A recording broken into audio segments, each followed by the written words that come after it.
Hey, babies. Hey, babies. Hi, everyone. Hi, everyone. Happy Monday. I had a lovely, lovely week off as we get set for the start of training camp. Thank you for your patience. I'm glad we're back. Thank you to the White House for making the Monday show so easy to fill with content today. Welcome back, everybody. Nice to see you all. It was my first reaction was, well, I know what we're leading off with to start the show on Monday. No catch up here. We're going to go right into current events. I started getting a few tweets about it and a couple other people about it, texts and stuff like, do you think they're going to have to change the name? And I'm like, I don't think so. If your head is under a rock, but I'm sure you know what happened yesterday, the president on his social media platforms tweeted about or posted about the Commanders twice. The first time was, I kind of think you should go back to the name Redskins.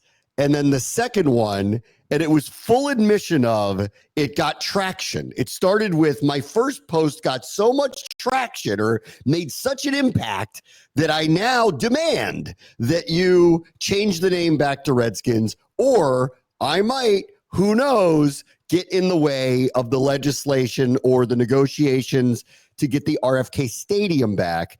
He also went after the Cleveland Guardians too and said they should change their name back to Indians. But for our purposes, we'll just stay on our problems because they're not negotiating a new stadium out there. So can I just get some kudos for calling this when he took office? Remember I told you this was going to be a part of this if he got wind that like he could make some kind of traction.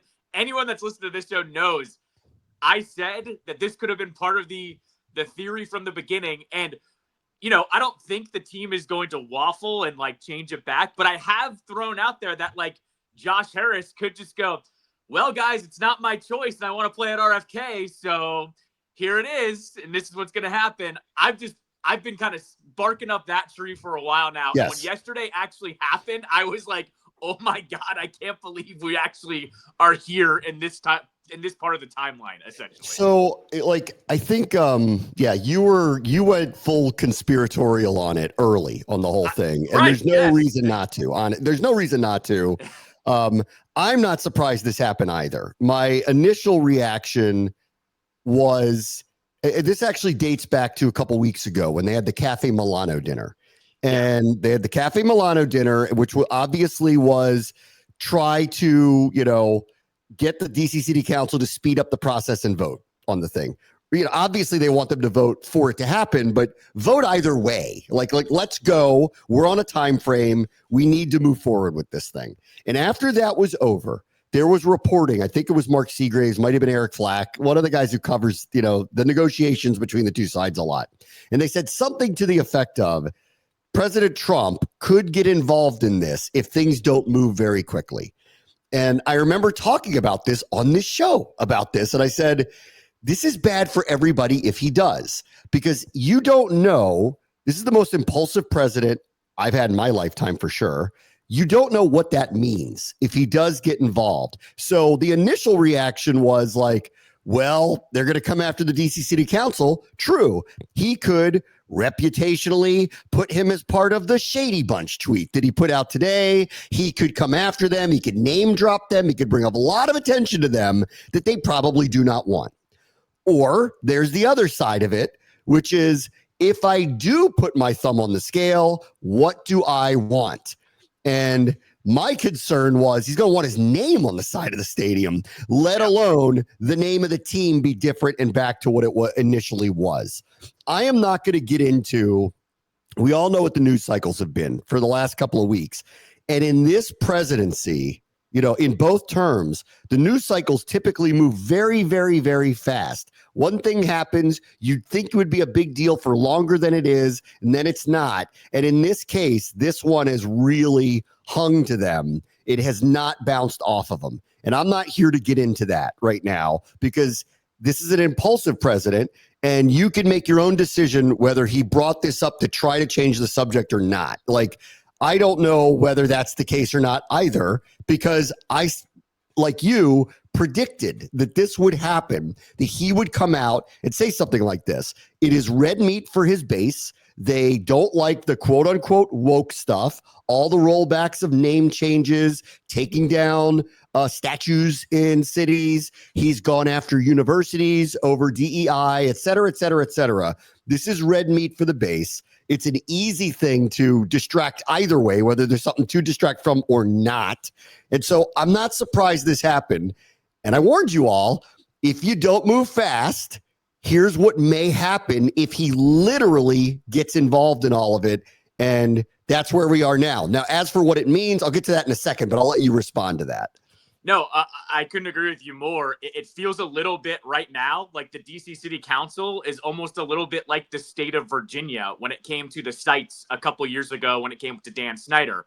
Remember, you and I were having that conversation of like, if this fires back on them, what does the team do? Ultimately, Dan sold, right? Because he couldn't get a stadium at any of the three jurisdictions, right? It feels like we are at a like pinpoint of whichever way this goes, it does determine a little bit the future of the franchise. That's what I'm getting at here. If the DC City Council doesn't get this done, it feels like we're about to flip the table over and something big is going to happen with the franchise, right? If they do, then I think we move forward with the new stadium. Everything's fine. But I'm just saying it feels a little bit of, this feels like it could go either direction. I feel like we're kind of at that fork in the road like we were years and years ago, where we were kind of saying, man, if he doesn't get a site in Virginia, what happens? Well, he sold the team. So I'm not saying like that's the extreme here, but the future of the team's branding does seem to be a little bit at stake here. Yes. Now, the other part of him doing this is how serious is he about it? Right. And therein lies another part of this presidency and this president that's very different from presidents past, which is when they say something, they typically mean it. And in this case, it's always kind of 50-50 when he says something. Greenland has not been invaded by us. Canada is not the 51st state, right? There's a lot of things. There's a million examples of things that he just kind of went off on, whether it's like in person in an interview or on social media, that didn't actually come true. And at the same time, they did bomb Iran. They are doing a lot of the things they said they were going to do. So is this a whim? Is this a passing fancy? Is this I just thought about this morning and I'm just going to put this out there because I know how to move the needle and move ratings, which he acknowledged in the second post, which was, I got a lot of traction for this, therefore I'm going to double down on it, which is just saying to you, I'm a click farm.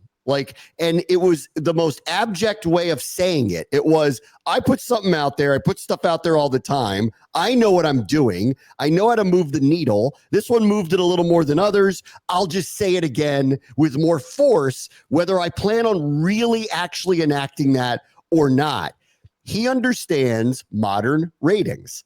If there is a superpower of this particular person, there are always groups that work with politicians or the White House that try to message and move the needle. He singularly knows how to do it. The issue is he being serious when he says he's going to do it? And to that issue, I would say two things. One, maybe, which is the hard part of dealing with someone who's got this kind of power, but what he says may not be what he means or what he might actually act on. But two, he has acted on things like this. So don't not take this seriously because, and I'll give you a bunch of examples of things that have happened that most presidents would not do, but have said they were going to do and did them anyway, even if they are, I don't know, illegal in some cases or immoral in some cases or extortion in other cases. There seems to be a level of, I'm not sure with him, which is probably half of the game. You don't know if he's serious or not. He's the guy that pulls you in close and says, you might want to do this because I don't want anything bad to happen to you. And you don't know whether something bad is going to happen to you or not. Right. Well, and like the other thing is, and as what you were jumping to there was, look at from pretty much the day he became president of the rollback of the things, if you want to call them woke or politically correct or all of those things and DEI and all of that stuff. He's happily rolled all of that back. You and I were talking about this in January and February about how the climate's different now. Even if you even if you are on either side of the aisle, it's not as strong as it was in December of 2020, right? Where things were, intensity was high and things were changing left and right. Your and I's first reaction was like, well, this is starting to get all rolled back. When does he finally set his sight on this? And yesterday was that day, essentially. And what I would say is this too, though, what I find just really funny is he's going, oh, I'm getting a lot of traction on this. Yeah, but that's because sports debates are the unifier of this country. That's right. Like whether you like Redskins, don't want to be like everyone has an opinion on that. And so I thought that was really like Skip Bayless is like, duh. Right. And so I thought that was really funny where he was like, I'm getting a lot of traction on this. Yeah, dude, because we all love talking about that stuff. And what no matter what side of the aisle you're on, just some of us roll our eyes at it a little bit more. And so I would just say, yeah, got a lot of traction because you're not talking about something that's inherently that serious, right? Like, yes. I think you and I are on that side of the aisle where sometimes he talks about things. It's like, well, I'm not even interjecting my opinion on there because it's just gonna, there's no reason for it to be out there. Then he tweets something or puts something on his media platform like yesterday. And well, everybody has an opinion and there's a million sides of that argument. Yeah, you get a lot of traction because it actually opens up this giant conversation and then the history of the team and why it changed. And it just opens up so much. So yeah, got a lot of traction. And you also did it on a Sunday where people are looking for things to talk about too. Yes. So, all right. The rational people who don't matter anymore, but the rational people will tell you he kind of can't really do anything. And it's kind of a veiled threat. One, the legislation that sent everything back was signed by his predecessor. That's number one. He may tell you he signed it with an auto pen and it doesn't count, but it was signed by him. And I believe it's legally binding. That said, the exclusive window to negotiate all this stuff did expire on July 15th. And therefore Congress, not the president, Congress is the one that could step in. And James Comer did last week by writing a letter that basically said, hurry your ass up. Otherwise, there could be a problem. And oh, by the way, we like the deal that's in front of you. And maybe you ought to consider just taking it, right? In the good old days, Congress has the power to actually push the buttons on this. The president does not. But we're all aware, one big beautiful bill, that the president is dictating to Congress what to do and what not to do. So I take him seriously when he says, I want this thing to change. Could he write an executive order? The rational people would tell you he cannot tell a private entity what its name is going to be. But he could still do it anyway and wait for a court to nullify it. Okay? So, like, it doesn't mean he wouldn't do that. And if you sit there and go, yeah, like all the rational people who go, you can't do these types of things, he's not acting in the rational world with you. I will give you plenty of examples of this. Stephen Colbert was fired over the weekend. CBS did that.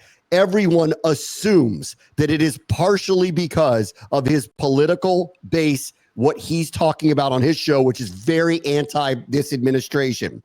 At the same time, CBS has paid off the administration for quote unquote editing an interview with a presidential candidate against him, all because people believe they want the Trump administration to push through a merger with another major media organization. So they're paying the price to do so. That is essentially bribery or extortion, however you want to look at it, but they're bending and doing it. We've seen newspapers across the country, some major ones, that have kind of changed their tune about the coverage of this particular group because of threat of lawsuits, threat of access, all sorts of things like that. The Associated Press was kicked out of the White House Oval Office press meetings. I don't know if it's been restored yet because I haven't followed it, but they weren't before because they wouldn't call the Gulf of Mexico the Gulf of America. That's a patently absurd, and rational people go, that's crazy, but they did it anyway, okay? They have sued law firms that sued them before the second administration came back in under Trump, all because they went after them and took away their access to government contracts. So, like, they've extorted these law firms from doing this stuff. They're going after universities who have what they call woke ideology or woke administrations, et cetera, and they're pulling back funding from all of them. So that's why when I hear the rational people tell me that they can't really do anything about it, it's just Trump being Trump, he's just pushing that out there, red meat for their base, I go, I agree with you, but we don't live in rational times. And if he does want to pull some kind of lever, legally or illegally, I don't put it past him to do it. So I actually take this very seriously, that he would somehow step in and try to make this happen. And while I don't think the team is going to do that and bend to it and change their name, I've seen too many other major things occur here in the favor of this president to get him off their back. Yeah, I mean, like, here's really what would happen is most likely he'd probably start going at the top, right? Like, he'd go for the NFL. He'd be like, oh, you have your, your antitrust laws or whatever, or your tax breaks for being this billion-dollar entity with billion-dollar teams. Let me start sniffing around of what I could pull away from you. And all of a sudden, Roger Goodell and the league are going, all right, we don't want to lose out on hundreds of millions of dollars from here on out, because you and I know how this works too. The second you pull something like that, you're not really getting it back, right? Like, that's pretty much the world we live in. And so that's the other side of this, is he could just go right for the top. And all of a sudden, Goodell's going to be like, roll it back, dude. Like, roll it back. We're not trying to lose out on all this money. And that's exactly how you get this done. Like, I'm with you. I don't know how much I believe, because guess what? There could be another distraction today, and he forgets he even tweeted this out or threw it out there yesterday. But at the same time, I don't really know. And especially because it's funny. It's a local story where he's at here, right? That's right. And that's actually a difference of most of the things that he's talked about. Like, he is not talking about something in California and then he's here locally and it just kind of gets lost in the shuffle or whatever. This is something that, as I said, is the great unifier everyone here talks about. So I don't know if this is going to go away, right? Like, the people that work for him listen to stations here in the town on the way into work, right? Like, this doesn't go away. And this is where I think actually the kind of the wrinkle of everything is thrown in, is that it's a issue that he tweets out there, but it is exactly where he's living at this moment. And I just don't think it goes away like everything else either. Let me do the cop-out part of this conversation that I just have to do because people ask me, because I'm the voice of the team, right? Yeah. Right. Do I have a position on it? And I'm going to give you the cop-out answer for it. I loved them when they were the Redskins. I loved them when they were the Washington football team. And I love them as the Commanders. And I kind of don't care. Like, I know what they mean to this community either way. God, how many shows did we do talking about the name change and just the consternation about it? So if you really want to hear my opinion about the name Redskins, go back to, 5-6 years ago into our archives, listen to some of those shows, and you'll hear it. Like, I love that name. I never really thought it was meant to intend to harm anybody, but I understand that times change and that it was deemed inappropriate, and I'm okay with the changing of the name. And now 5 years later, honestly, like, I'm okay with it if it just stays the way it is. I don't need to roll back the clock. I don't feel any necessity for that. Like, I loved that name at the time. I don't care for it now. Like, it doesn't matter to me. And I will say this too, just to be clear, because I do work for the organization and I do talk to a lot of people in the organization, and I'm going to start talking to them this week. I have yet to once hear even a hint of momentum to change the name again. And I'm just saying that. And for people who don't want to hear that, fine, tune out and don't want to hear that. I'm just telling you what I know. Just like how I kind of knew that a new jersey was going to be revealed this year, I kind of know they don't want to go back to Redskins. Seriously, that they're not just saying that there's been no momentum and no discussion of it at all that I know of at all. Not that I'm included in any of them, but I talk to everybody and nobody talks about it like it's coming back ever. Like, wink, wink, wink, just play the game. Like, there's none of that going on. So in light of all of this, I would say if you are one of the Redskins forever people, don't get your hopes up. I don't actually think it's changing. But because this president can lean on things in a way that most presidents have not, especially private entity stuff, like presidents in the past lean on public endeavors. They don't typically lean on private entities like this. But because this one does, I don't really know whether it's going to actually move the needle to change anything, but I would just say I don't expect it to, and I don't think that that's a direction that they intend to go at all. I also think, this could become a bigger deal if he kind of sticks to his guns, because all of a sudden you would have a president meddling, that's the word I'll use, meddling into getting a private business to change their name. And that's a very slippery slope if you've been paying attention to anything that's been going on in this country. That would be something that, does kind of break the ice and all of a sudden sends you down a slippery slope that a president would be able to meddle into a private business and change the name, essentially, right? So that's a whole other side of the conversation. One thing I wanted to just lay out here, because I was talking with a couple people yesterday, because of course everybody, started having this conversation. Full disclosure, I'm 35. The old name for someone like me actually doesn't mean much. I was having this discussion with someone yesterday about how the difference of people my age and kind of the ones your age is so big, I think, because I think during my generation, I associate Redskins with Dan Snyder, with losing football, with one playoff win in 20 plus years or whatever the number was until last year. And I think that's where this is getting so divisive with the fan base, is because I think there's my group that's going, I just want to win football games, guys. I just want to watch number 5 go and sling the ball around on Sunday. I don't care what they're named because I don't have an attachment to that name. And then there's the people a little bit older like you that, it was the glory days. That name does mean something. And I think that's just where the fan base is at this moment in time. Because I think there are people that are a little bit younger that are going, I don't really care. I just want to win on Sundays. And that's where we're at this point. And I don't know. It's just I think it's been a weird conversation that the name changed 3 years ago and people still cannot let it go. And really, actually it changed 5 years ago. They warned you and then gave it the new name.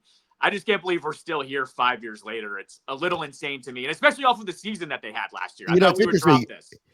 Had they, after the process of going to Washington football team and then going through the whole thing of changing the name, had they just stuck with Washington football team, I actually would feel like this might actually happen, right? Right. But because they went through the process of completely changing the name, I don't think they will. I mean, listen, secondarily, just consider this for a moment. I don't know whether this is completely true or not, but the president tweeted over the weekend that Coca-Cola is going to replace corn syrup with cane sugar, which ironically, that's Mexican Coke. But let's put that aside just for a moment, okay? He told a private company they need to change one of the key ingredients of their formula of the most beloved soda in this country and maybe the world. I'm not really sure. Think about that for a second, because if that is true, that they are actually going to do that, it will change the flavor profile and potentially harm the bottom line, considering everybody likes the flavor of the Coca-Cola that is produced in this country. So to think he can't go and make them change this, I think is foolish. The question is he serious about it? And that's the part we don't really know. Well, and to your point, Coca-Cola came out pretty quick. What was that, Friday? It was either Friday or Saturday that came out.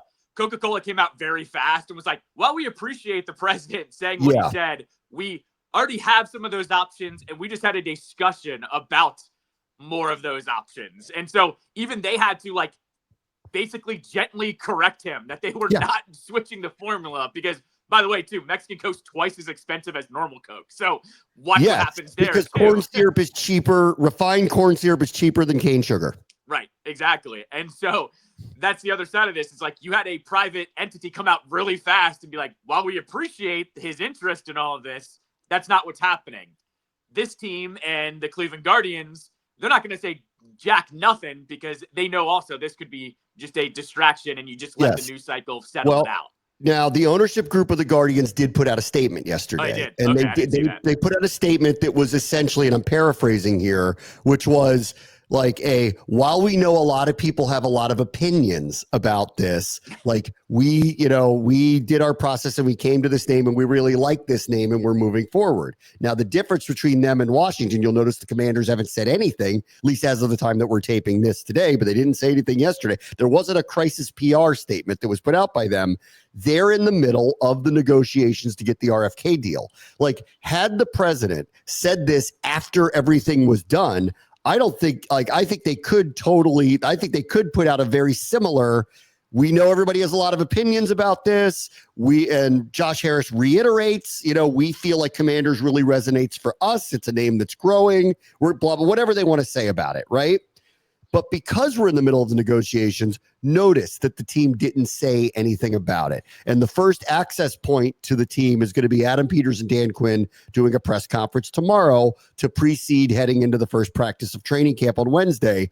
They will be asked about it. Now, they could very easily, that ain't our job titles, guys. Like, unlike Ron, who took on every job and had to answer all these questions, they can both very easily say, that's not our job. That's for ownership, whatever the name is, whatever the name is. Like, they don't have to say anything, or they really could just say nothing about it and say, it's not our decision to make. And that's very true. It isn't. It's the ownership's decision and the NFL's decision to decide what to do. But notice the team didn't say anything about it, because I would say this doesn't help the negotiations between the two sides at all, other than do what I thought it would do as we circle back to the beginning of this, which was after that Cafe Milano thing came out and after they said he might get involved, I told you all, you better hurry up and do this, because if you don't want to find out what it means for him to literally weigh in on all of this. This doesn't help. I think that both sides need to kind of hurry up, get this done, and I'll stick to my prediction. I still believe that this will be voted on one way or the other, and likely in favor of building the stadium by the end of the month before they go on recess, and I'm sticking to that, and I believe that's what's going to happen. Yeah, I mean, if anything, off of yesterday, this was the first kind of like Trump is acknowledging he has some power here in this decision, and I think the DC City Council is going, all right, guys, let's just get this over with now, either way, and we'll push this thing through. I told you what I've said the whole time, too. If there's still some hangups on parking or sharing the revenue or the lease or the rent or whatever we want to jump into, I've said this. If that's what your holdups are, you can get this thing started and figure this out over the next 5 years before it opens. I know, like, writing this down and having it done is what everyone wants, but really, if we're in principle agreeing that the stadium should be built and that, the financials are there, there's just some, T's to cross, I's to dot, all of that stuff, it means you can push this through right now and at least break ground and work on some of those other things all the way around. And I think off of what happened yesterday and kind of, the danger button being pushed, I'm with you. I think this is done, before September, essentially. I think it's going to be done. I think it's going to get passed through in the next 10 to 20 days. That's what before they go on recess. That's what I think. That's my guess of what because I think everybody's going to want, like, it's gotten quiet the last few days again. I'm not surprised. I think it's going to happen. Last thing on all of this, I do want to credit the president for one thing, because I don't think he gets enough credit for this. He is funny. Okay. Like, some people don't want to say he is, but he is. There's a lot of adjectives you could use for him, but he is funny. The Washington whatevers. Come on. I don't know if he came up with that one on his own or if that was a line that was written for him, but come on. That was pretty good.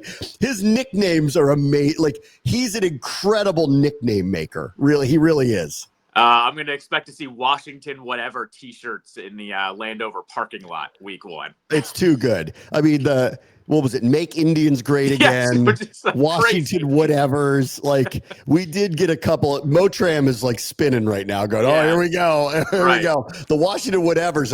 He doesn't want to. He's got licenses agreements, I think, with the NFL. I don't think he needs to piss them off. So I don't think you're going to see the Washington Whatevers, but somebody somewhere is going to make those, and they'll be out there. Yeah, absolutely.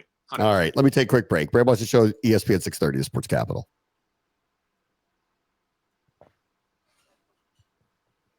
So I really intended to spend the entire day previewing training camp, but because of the president, thank you and no thank you for giving us content today to avoid it, because it doesn't truly start until Wednesday when they have their first practice. But in the meantime, while I was away, they did the thing that I thought they would do all along, which was, I kept saying this over and over, I can't believe they're going to go into training camp without a pass rush specialist, whether it's a defensive end or a stand-up linebacker, but somebody that if they play a lot of snaps, you can expect 7 to 12 sacks from them. And they did that the other day by bringing in who I think will be a future Hall of Famer. He's a former Super Bowl MVP, and Von Miller. I think the larger question is, how much can you get out of him? He's had injuries over the last few years. He is in his mid-30s now. But when he plays, all the metrics show that he wins at a pass rush rate that's much higher than most. So he's still got it when he needs it. They've needed a finisher. And frankly, I never, ever once believed them when they said all along, we're happy with this group that we have. They just needed someone like this. So I was glad to see this happen the other day. Yeah, I mean, this falls in line with veteran wants to come here, but he does not want to go through that offseason program. That was exactly what last week's signing of him was. I assume because we had kind of talked about him a little bit in February, March, and April with free agency. I assume all the legal trouble's gone away. I guess it was all settled out of court or whatever. That's where I thought maybe this team was going to shy away. But for the price tag that came out over the weekend, I'm not really surprised they went this route. And as you said, I was shocked to see that when they signed him, all of the metrics started coming out on him in terms of, the win rate, the jump off the ball was one of the best in the entire league. Okay, like this is exactly what we thought they were going to do. I didn't think it would be Miller himself, but it is. And look, I feel a lot better now that they do have a pass rush specialist. And what I like about this too is he's not going to play every down, but he is going to go in there on third and longs and on passing downs. And having someone fresh for the fourth quarter, like I think if there was a huge gripe about this defense overall last year, it was that no lead was safe really in the fourth quarter because they didn't have finishers like this. This makes me feel a little bit better going into the season that they have a veteran like this that can do that. He feels like they got a closer at the trade deadline. It's like what it feels like a little bit, that they went and brought in somebody that if he closes out a couple of games or flips a couple of games upside down with either like a sack on a big drive or a sack fumble, even better, something like that, he's worth every penny. I saw what the numbers were. It's very incentive laden. It's extremely team friendly. And I will also say this about him. Where has he gone since his career, ended in Denver? Really, he's only gone to places where he thinks he can win. So that's also a very, very good sign. I'm sure that Washington was not the only place that was talking to him, but he's been picky. He's gone to Buffalo. He went to the Rams, and now he's here. And in both of those other places, he could reasonably believe that he would get to Super Bowls and win them, right? And so, they fell short in Buffalo, but he was there to win. So the fact that he's here tells me it's just another sign of it's another player that looks at a place like this and goes, they can win right now. Yeah, and I mean, look, it's all about the role as well. Like he wasn't starting in Buffalo by the end there, but was still playing and still had all those metrics to show. I think he knows here as well, like they're not going to expect me to play every single snap. I don't know what that percentage looks like. But he also knows, all right, I only have a certain amount left in the tank. They know that too. We can work with each other here. I think that was the problem at Buffalo. He was making a lot of money there, and he was making a lot of money for someone that wasn't playing an insane amount either. So I think that's where it also lands here as well. Where's the fit in what they both believe that each other can do? And look, I thought it was actually really interesting. When a player signs on somewhere, sure, they'll acknowledge it or whatever, but I thought he actually showed the love to DC really fast, that he broke the news himself, posted a photoshopped version of himself in the uniform. Like, all I kind of thought at that point was like, okay, this guy really actually wants to be here. He wants to go on this little 1-year run. And look, it's nice when a player like that, a future Hall of Famer, is going, I want to play there because I think there is a chance I can win a ring. As someone like him that's won 2 rings, right? He won one in Denver and one in LA. So he also probably sees the makings of this and goes, okay, I see the formula there. Yes. All right. As for Terry, I was not here last week when he did his press conference after the commercial shoot. I heard it. He said everything that I expected him to say. And it in general was, I really want to be here. My life's here. I just want to be valued. And so he went, there are ways to go about this, and you have to choose your words very wisely when you do something like this and go out there. His was, I want to get across to you that I don't want to be anywhere else. He's tugging at the heartstrings. He's saying, I feel valued here. I want to be here. This is a money, time, whatever it is situation. It's a business problem. And to which I would just say back to him, one, I was glad to hear this, that he's not escalating it to DEFCON 5, that he needs to get something or he's out of here. Although he did hint, if I have to do that, I will, go to a degree like that. That's what I was happy to hear.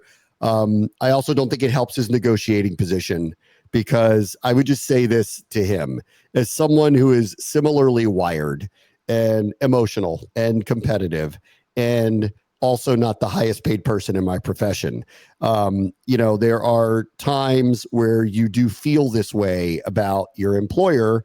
It doesn't mean they don't value you. They just don't value you to the degree that you value yourself in that moment in time. And you have to make a choice whether you're going to get over it or not. And it's hard for everybody. And like in this case, like it's no different than anybody else on this scale. He's looking at a list of players. He's going, I think I'm one of them. And the Commanders are coming back and saying something contrary to that. I don't think it's probably as far off from where he, probably sees that, but there is a chasm here. Obviously, he's feeling it. He's emoting it, but he's not saying he wants to go anywhere else. Therefore, there's going to be, I think, over the next however long this takes to figure it out, I think there's going to be, an acceptance on his part that he is still one of the highest paid players at his position. He's not the highest paid player. The length of time, I don't know what it's going to be.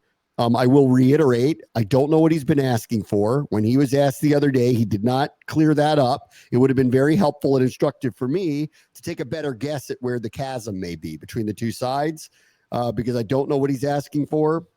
But largely, I just cannot envision the gap being as wide as it might be presented. So I do believe that this will get done, and I don't know when. Mainly because the two sides want each other. The only thing the Commanders have let out of the bag is they're not trading him anywhere. So they put an end to that.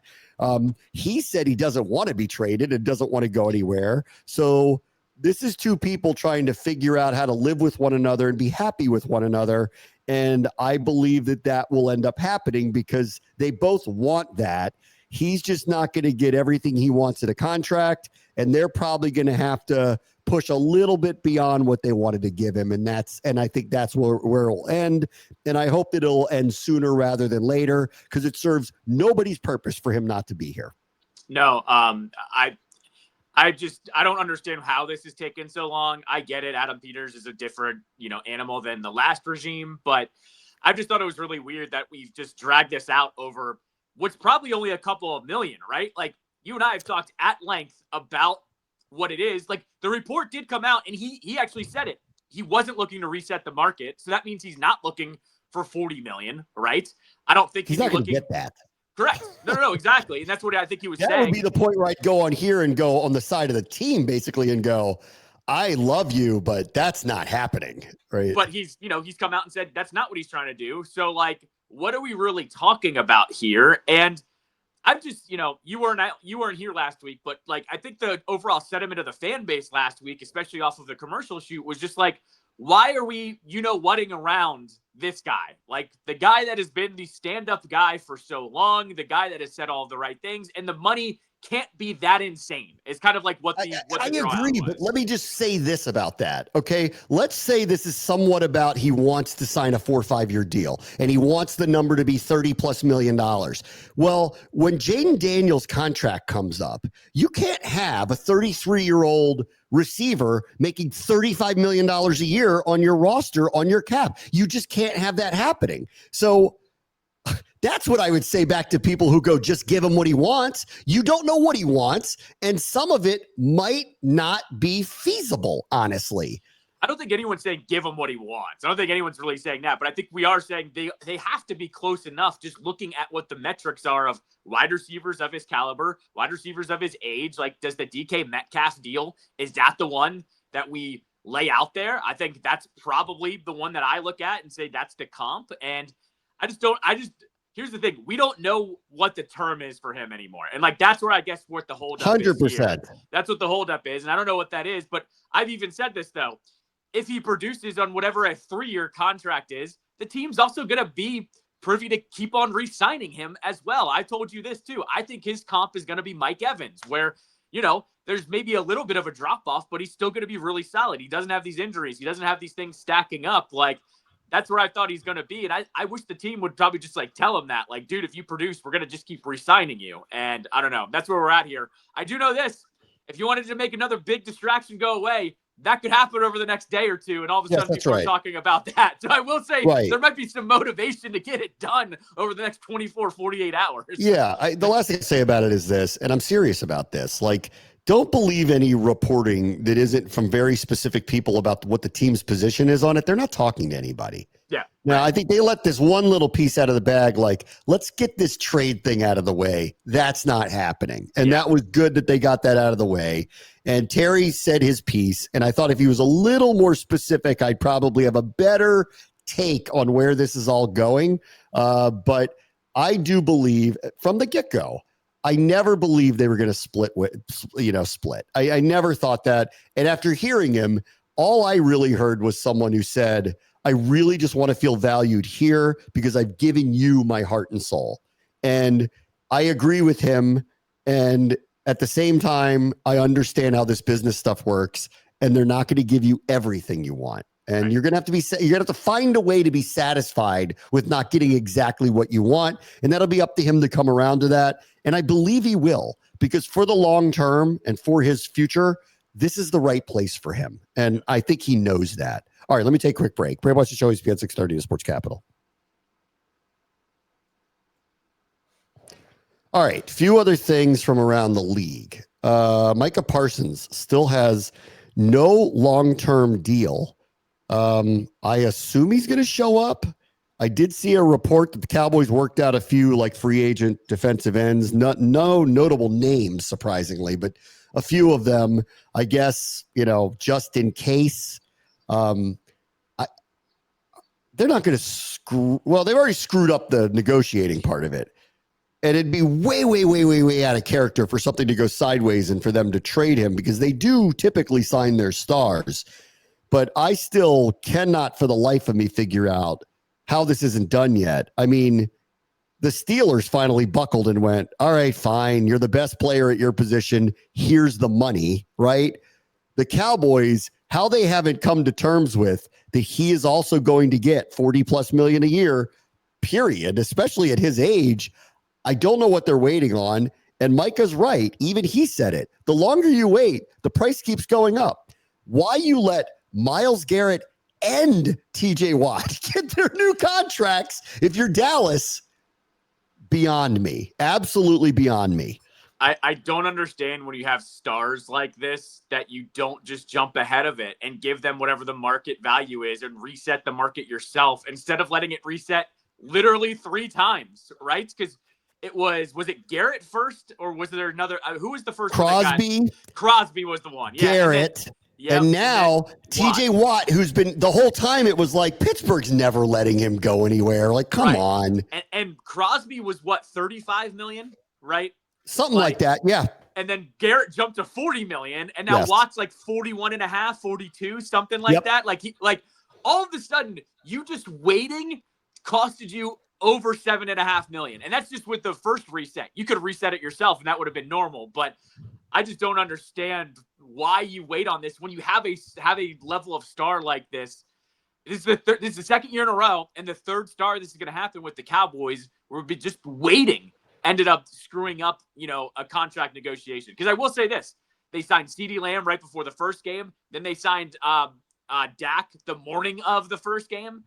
It doesn't mean that they're not going to get it done, but I just don't understand their negotiating tactics is what I'm getting at. This is, I'm going to get into this over the summer with them, but I've been thinking a lot about them because I talked earlier. I'm like, of the 3 teams that could be considered really contenders in the NFC East, the Commanders, Eagles, Cowboys to a lesser degree, I think, than the other 2, but still the thing that really stood out to me was when the schedule came out. If you see how it lines up, Dallas could get off to a really good start, just the way it lines up. And then they're kind of right there. And then they hit this gauntlet of all these, what at least was last year, really, really, really good teams. And we'll see. And so there'll be a course correction, but they could go under that scenario, 500 down the stretch and get the 10 wins. And then that could be close to the division. That could be a playoff team, et cetera, et cetera. And I've been thinking about them and I'm watching things like this. And the new coach thing is starting to rattle me a little bit. And there are some holes on this team. And I'm like, well, what if they don't start off fast? What if they do start semi-slowly? Because stuff like this is just circling on them. This could be the year that breaks them. Like it really could. Like, because then people are start asking. You let McCarthy walk. You put it in the hands of a first-time head coach.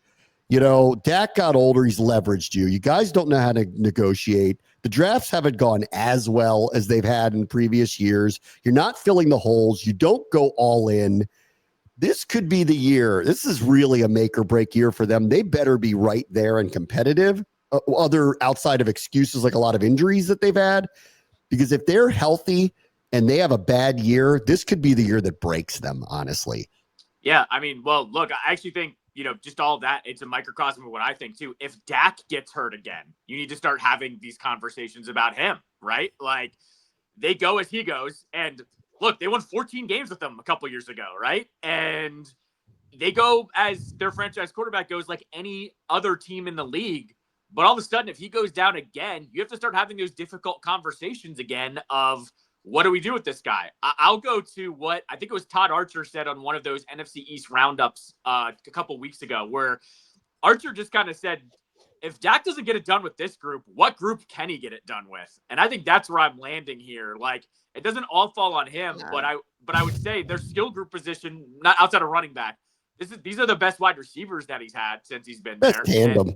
Best tandem. And so it's kind of like, if they don't get this done now, you do have to hit the reset button, because I don't know what else you're going to do with this guy. Yeah, I agree. All right, everybody. If the president stops posting about us, we'll actually preview camp tomorrow. We'll do that then. Bray Watch the Show, ESPN 630, the Sports Capital.